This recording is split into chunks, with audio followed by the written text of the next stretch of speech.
Saudara-saudari, Bapak, Ibu, adik-adik, para sahabat Yesus di Paroki Santo Yosef Medari dan di Stasi Santo Tomas Yegan, dan juga para sahabat Yesus dimanapun Anda berada. Marilah kembali kita belajar ilmu sejati pada hari Selasa tanggal 16 Maret tahun 2021, hari biasa pekan keempat Prapaskah. Semoga tidak bosan dengan belajar ilmu sejati. Kalau bosan dengan saya tidak apa-apa, tapi kalau dengan sabda Tuhan jangan pernah bosan. Marilah kita mengawali belajar ilmu sejati kita dengan berdoa. Dalam nama Bapa, Putra, dan Roh Kudus. Amin.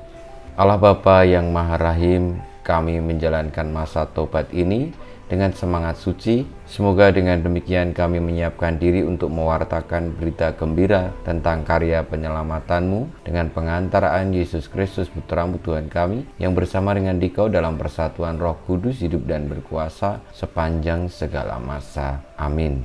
Para sahabat Yesus terkasih, kita akan belajar ilmu sejati dari Injil Yesus Kristus menurut Yohanes bab 5 ayat 1 sampai dengan 16. Pada hari raya orang Yahudi, Yesus berangkat ke Yerusalem. Di Yerusalem dekat pintu gerbang domba ada sebuah kolam yang dalam bahasa Ibrani disebut Betesda. Serambinya ada 5, dan di serambi-serambi itu berbaring sejumlah besar orang sakit, orang-orang buta, orang-orang timpang, dan orang-orang lumpuh yang menantikan goncangan air kolam itu. Sebab sewaktu-waktu turun malaikat Tuhan ke kolam itu dan menggoncangkan air itu. Barang siapa yang terdahulu masuk ke dalamnya sesudah goncangan air itu menjadi sembuh, apapun juga penyakitnya. Ada di situ seorang yang sudah 38 tahun lamanya sakit. Ketika Yesus melihat orang itu berbaring di sana, dan karena ia tahu bahwa ia telah lama dalam keadaan itu, berkatalah ia kepadanya, "Maukah engkau sembuh?" Jawab orang sakit itu kepadanya,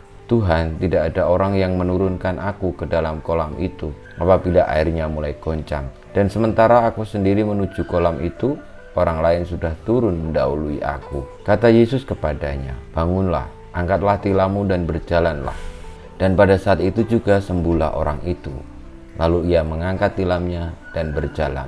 Tetapi hari itu hari Sabat, karena itu orang-orang Yahudi berkata kepada orang yang baru sembuh itu, "Hari ini hari Sabat dan tidak boleh engkau memikul tilammu."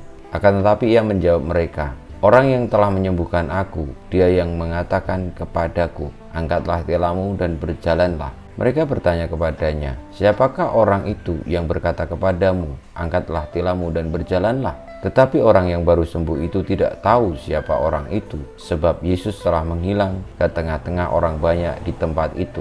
Kemudian ketika bertemu dengan dia dalam bait Allah, Yesus selalu berkata kepadanya, "Engkau telah sembuh, jangan berbuat dosa lagi, supaya padamu jangan terjadi yang lebih buruk."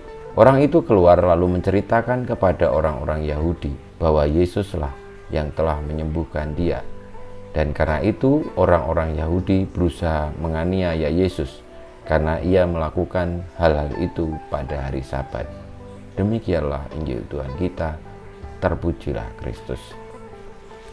Para sahabat Yesus, berbuat baik adalah suatu panggilan dan sebuah kewajiban bagi seorang manusia yang adalah ciptaan Tuhan. Dan menolong orang adalah hal yang tidak perlu dihitung kapan saatnya, tetapi itu merupakan panggilan yang harus dilakukan setiap saat.